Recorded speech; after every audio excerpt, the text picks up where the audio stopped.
సంగారెడ్డి జిల్లా Zaheerabad Deccan development society ఆధ్వర్యంలో నిర్వహించిన 25వ పాత పంటల జాతర అట్టహాసంగా ముగిసింది. జహీరాబాద్ డివిజన్ వ్యాప్తంగా 6 మండలాలు 24 గ్రామాల మీదుగా సాగిన పాత పంటల జాతర జరాసంగం మండలం మాచునూరులోని పచ్చసాలె ప్రాంగణంలో ముగింపు వేడుకలు ఘనంగా సాగాయి. సంక్రాంతి పండుగ రోజున న్యాల్కల్ మండలం వడ్డీలో ప్రారంభమైన జాతర ఉత్సవం ఊరూరా చిరుధాన్యాల ప్రాముఖ్యత, జీవ వైవిధ్యాన్ని గుర్తు చేస్తూ నెల రోజుల పాటు కొనసాగింది. 25 సంవత్సరాల్లో ఎంతో మేము నేర్చుకున్నాము, గ్రామస్తులు రైతులు కూడా నేర్చుకున్నారు. అప్పుడైతే ఓన్లీ విత్తనాల గురించే మాట్లాడేవారు.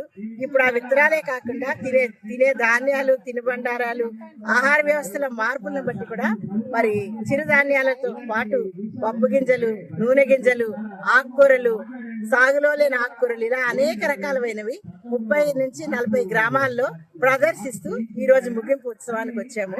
సేంద్రియ సాగును నమ్ముకొని జీవ వైవిధ్యాన్ని కాపాడుతూ పంటలు సాగు చేస్తోన్న అభ్యుదయ మహిళా రైతులను ముగింపు వేడుకల్లో ఘనంగా సత్కరించారు. దక్కన్ ప్రాంతంగా పేరొందిన జహీరాబాద్ ఎర్ర నేలల్లో 4 దశాబ్దాలకు పైగా సేంద్రియ పద్ధతుల్లో విత్తనాలను భద్రపరిచి కాపాడుతున్న డీడీఎస్ మహిళా రైతుల కృషి అభినందనీయమని శాస్త్రవేత్తలు, జీవ వైవిధ్య సంరక్షకులు అభిప్రాయపడ్డారు. దేశవ్యాప్తంగా ఉన్నటువంటి కమ్యూనిటీ సీడ్ బ్యాంక్స్ లో ఉన్నటువంటి పాత రకాలన్నింటినీ కూడా అనుసంధానీకరణ చేస్తే, జాతీయ స్థాయిలో నెలకొల్పబడే జీన్ బ్యాంక్ తోటి అనుసంధానీకరణ చేస్తే ఏమవుతుందంటే మన దగ్గర ఉన్నటువంటి ఈ జీన్ బ్యాంక్ జన్యువులన్నిటి కూడా రికగ్నైజ్ చేయబడతాయి. ఈ అనేక దశాబ్దాలుగా వీటిని కాపాడుతూ వచ్చినటువంటి రైతులందరికీ కూడా చట్టంలో ఉన్న బెనిఫిట్ వాళ్ళందరికీ రావాలని చెప్పేసి దానికోసం మాత్రమే ఈ కమ్యూనిటీ సీడ్ బ్యాంక్స్ అన్నిటిని కూడా అనుసంధానీకరణ చేయాలని చెప్పి ఈ విషయాన్ని మేము మళ్ళీ కూడా దృఢీకరిస్తూ ప్రభుత్వానికి మేము విన్నవించడం. పాత పంటల జాతర ముగింపు ఉత్సవం సందర్భంగా ఏర్పాటు చేసిన స్టాళ్లను,